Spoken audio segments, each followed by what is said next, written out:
Hello students, history. Next topic is chapter old and new religions. पुराने और नए धर्म.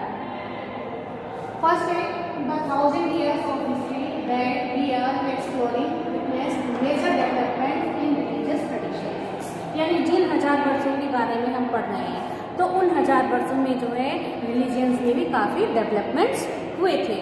उन डेवलपमेंट में क्या था कि peoples believe in the divine was more collective. उसमें जो लोग थे वो पर्सनल से ज़्यादा कलेक्टिव थॉट वाले थे, कलेक्टिव थॉट रखते थे.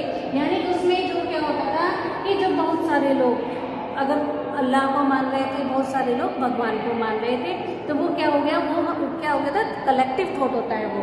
अब बहुत इसमें जो है कलेक्टिव थॉट भी पर्सनल थॉट से अलग थी. जैसे कि बहुत से सारे लोग ऐसे होते हैं जो कि किसी भगवान को नहीं मानते हैं, तो उनकी वो पर्सनल थॉट होती है. लेकिन उस समय लोगों की कलेक्टिव थॉट भी कई ऐसे आदमी थे जो कि भगवान यानी किसी एक भगवान को, कोई व्यक्ति किसी एक भगवान को पूज रहा है, तो जो दूसरे अन्य व्यक्ति थे वो भी कहते थे कि हमें भी इस भगवान की ही पूजा करनी चाहिए.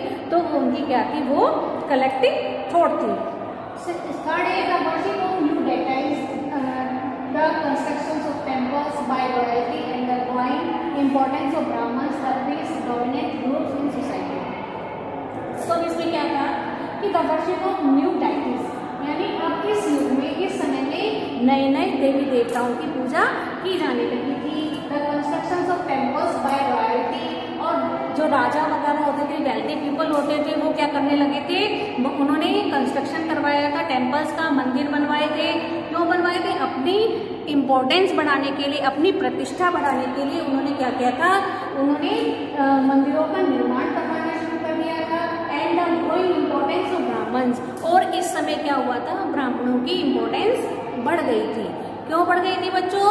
क्योंकि मैंने आपको इससे पिछले टॉपिक में भी बताया था, जो आया था हमारा लैंग्वेज और रीजन वाला, उसमें बताया था ना मैंने, अमीर खुसरो ने बताया था कि अलग अलग क्षेत्रों में अलग अलग भाषाएं बोली जाती थी, लेकिन एक संस्कृत ही एक ऐसी कॉमन भाषा थी जिसको कि एक ऐसी भाषा थी जो कि किसी एक विशेष क्षेत्र की भाषा नहीं थी, और उसको केवल ब्राह्मण ही जानते थे, कॉमन पीपल उसको नहीं जानते थे. और बच्चों जो हमारे वेद वगैरह लिखे गए थे वो किस में लिखे गए हैं, संस्कृत में लिखे गए हैं. तो ऑब्वियसली यही होगा कि जब अन्य लोग तो नहीं जानते थे संस्कृत को पढ़ना, केवल ब्राह्मण ही जानते थे, उनको नॉलेज थी संस्कृत पढ़ने की.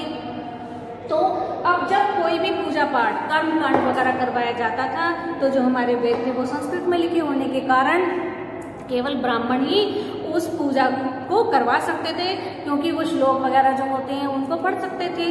ठीक है, तो इसलिए जो है उस समय जो है ब्राह्मणों की जो इम्पोर्टेंस थी वो बहुत अधिक बढ़ गई थी. The priest dominate groups in society, तो यानी जो पुजारी वगैरह थे वो इस समय जो है उनकी सत्ता काफी अधिक बढ़ गई थी. यानी ब्राह्मणों की और प्रीस्ट जो पुजारी थे, पुरोहितों आदि की, उस समय सत्ता काफी अधिक बढ़ चुकी थी, बहुत अधिक उनकी इम्पोर्टेंस दी जाने लगी थी. आप ऐसे भी समझ सकते हैं जैसे कि आप हमारे घर में कोई जैसे कि कोई ऐसा व्यक्ति है जिसके पास काफी इन्फॉर्मेशन है. अब कोई ऐसा व्यक्ति जो कि बहुत ही कम जानता है किसी चीज के बारे में, अब उसको अगर किसी भी चीज की जानकारी होगी तो वो दूसरे व्यक्ति के पास जाएगा जिसके पास काफी इन्फॉर्मेशन है.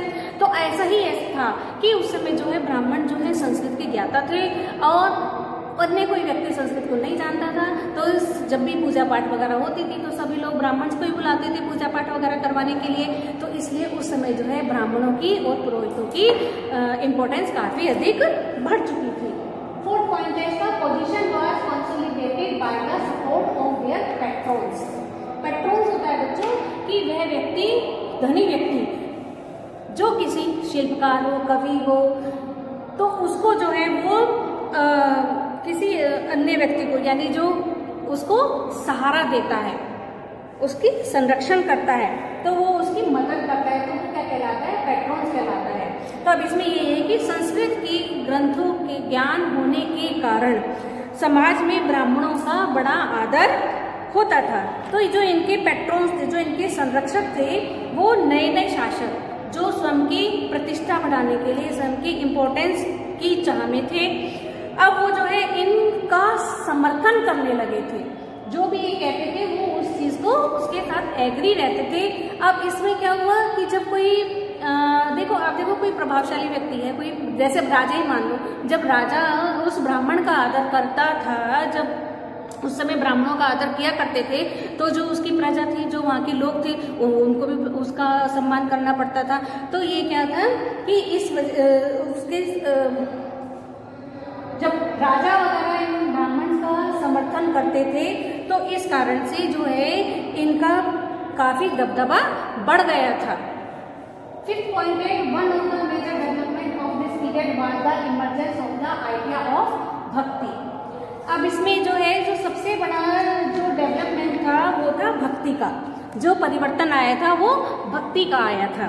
अब इसमें ईश्वर की कल्पना एक ऐसे देवी देवता के रूप में की गई थी जिसमें पुजारियों को पूजा पाठ आदि करवाने के लिए ब्राह्मणों की आवश्यकता नहीं पड़ती थी। ठीक है, अभी तक तो हमने पढ़ा था नेक्स्ट में कि जो पूजा पाठ वगैरह करवाने पड़ते थे, जो भी कर्मकांड करवाना पड़ता था, तो ब्राह्मण की आवश्यकता होती थी, उनके बिना पूजा हमारी पूरी नहीं हो पाती थी। लेकिन अब जो हमारा नई धारणा आई थी भक्ति की, तो उस भक्ति में भगवान और भक्त के बीच में कोई अन्य व्यक्ति नहीं था। उसमें केवल जो व्यक्ति था और भगवान दोनों ही आपस में उनका जो स्वयं ही भगवान के मतलब किसी भी कर्मकांड के बिना जो भक्त है स्वयं ईश्वर की पूजा कर सके।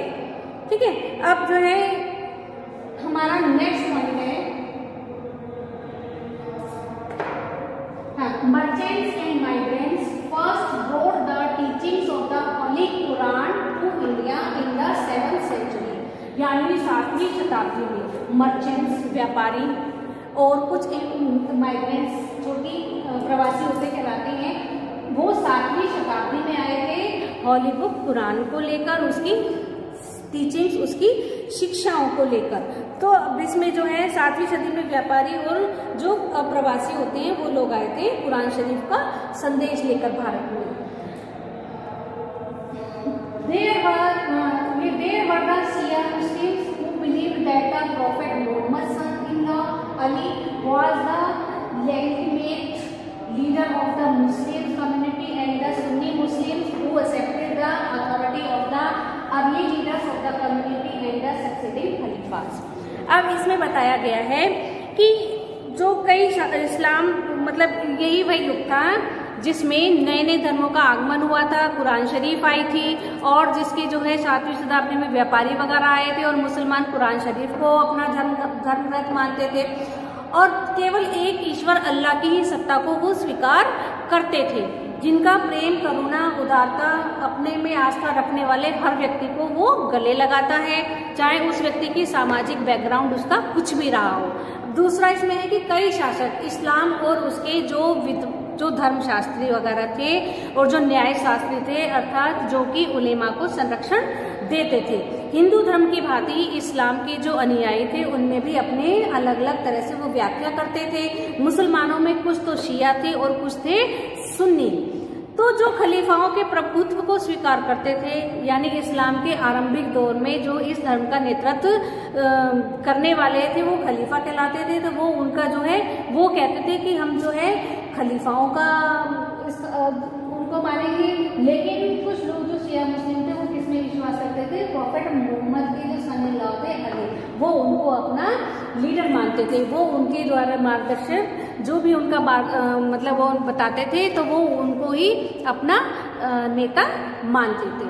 ठीक है, जो आज नहीं तक, इस नेक्स्ट जो हमारा टॉपिक होगा उसको हम कल करेंगे। Okay, thank you.